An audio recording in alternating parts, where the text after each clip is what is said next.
Okay, take two. I inadvertently on the last one clicked into a section that one box was open that had patient information, so I had to delete that video. That's not fun. Let's go through this again. So hopefully I don't miss something on the second go round here.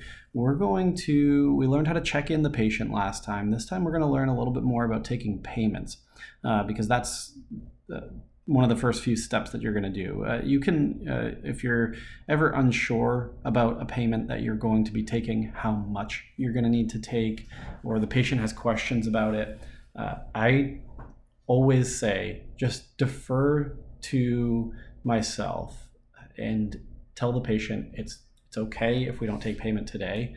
We're going to talk over with Travis or Daphne as to what you're going to have to pay and make sure that we're all on the same page.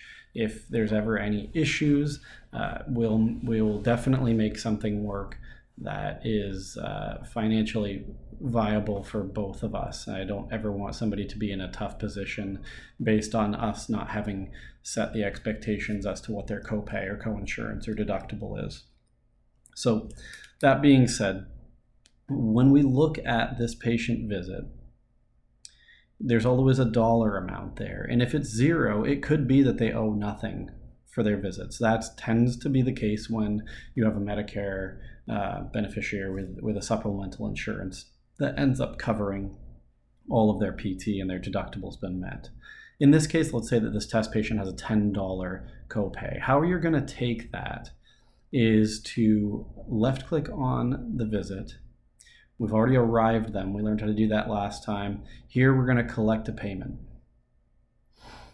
This payment's already been posted. I showed it in the last video. I'll have to go into the back end and delete this payment. But at any rate, the steps are all going to be the same. All you have to do is hit that collect button right here. Again, shows the dollar amount that they owe. If they're paying with a check, put the check number in. If not, you can come down and select check, cash, credit card, anything of that nature. Let's say they paid in cash today.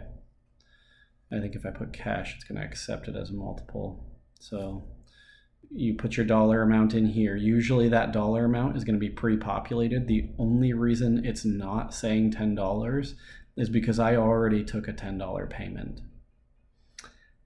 After you select this, put in your $10, and I'll just come back and delete these after. You can put in a description if you're taking multiple payments. You want to write something in there to indicate that, hey, they forgot to pay last time and they're going to also pay for their other visit.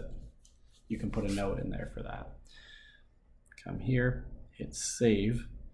As soon as that saves, you're going to see that they have $10 on 3/4. So you've taken that. You don't need to hit save again because it's still here. You just X out of this screen. Hit done. Because we've taken the $10 and $10 is what the system was asking for, telling us that they needed to pay, then it's crossed out. If it's not crossed out, I'll show you why. It's because there's a discrepancy between what it was saying they owed and what we collected.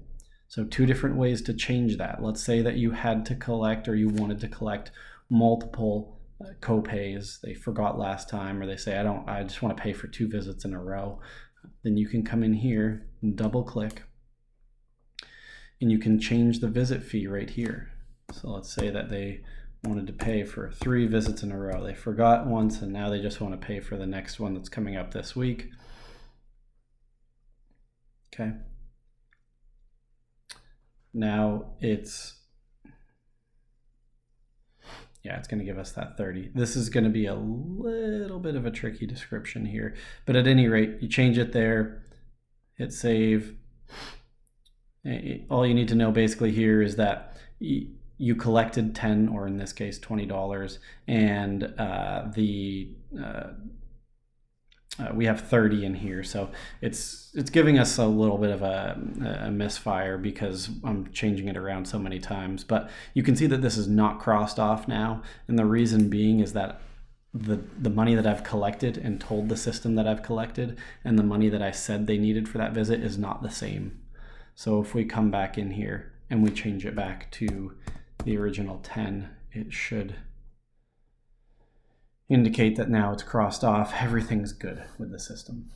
So that's taking payments. Again, I showed in the other video as well, and I'll show it here. Hopefully everything's clean in terms of when I get into this next part. If I go patient and I come down now to the collections management, again, there's a lot in here that you can navigate through. You don't need to, but you'll learn pretty quickly as you go through. We'll go through a few different scenarios here of why you'd select these different items, how to quickly get to different parts of their chart. If we come down to collections management, you can in here, good, there's no patient information now. You can also change that visit fee in here if it's not been checked in. If it's been arrived, we can't change it here unless we go back, open that visit so that it's not arrived. And then you can change the visit fee in collections management. An extra step, you don't really need to know this last step because it's just as easy to, again, double click on that visit and change it right in that small box there. Okay, we'll leave it there. I'll come back to how to schedule in a couple different ways with the next video.